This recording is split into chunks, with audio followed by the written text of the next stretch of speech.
हाँ, उस वक्त मैंने गुस्से में आकर बहुत कुछ कह दिया था, माफ करना। हाँ, मगर ये तुम कब तक करते रहोगे? देखो ना, अभी कितनी देर हो गई है और तुम अब तक अपने काम पर नहीं गए। तुम खुद देखो कि काम भी नहीं कर रहे हो, फिर भी तनख्वाह मिल रही है तुम्हें। ऐसी नौकरी तुम्हें कहाँ मिलेगी? तुम्हारे पास कोई क्वालिफिकेशन भी नहीं है। इस घर के लोगों से ना उलझो तो बेहतर होगा तुम्हारे लिए। चलो काम पर जाओ।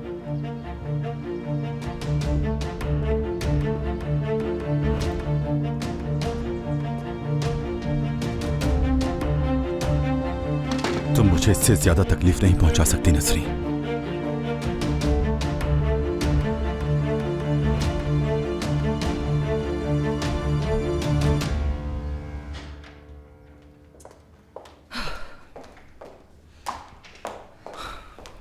जानान, तुम घर पे क्यों नहीं आई मेरे? ये जानते हुए भी कि मैं कितनी अपसेट हूँ, तुमने मुझे अकेला छोड़ दिया। जानान, आखिर क्यों? मैंने तो तुमसे नहीं कहा था कि मैं आऊंगी सादिया। हाँ हाँ, नहीं कहा था, मगर तुम्हें मुझे ऐसे वक्त में अकेला नहीं छोड़ना चाहिए था ना। मैं जानती हूँ, मगर कोई अगर मगर नहीं जानान, मैं अपने हवास खोने वाली हूँ बिल्कुल।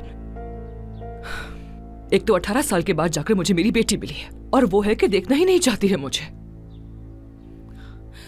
वो नफरत करती है मुझसे, और मैं फैमिली से भी इस बारे में कोई बात नहीं कर सकती। मुझे नहीं मालूम कि मैं क्या करूं।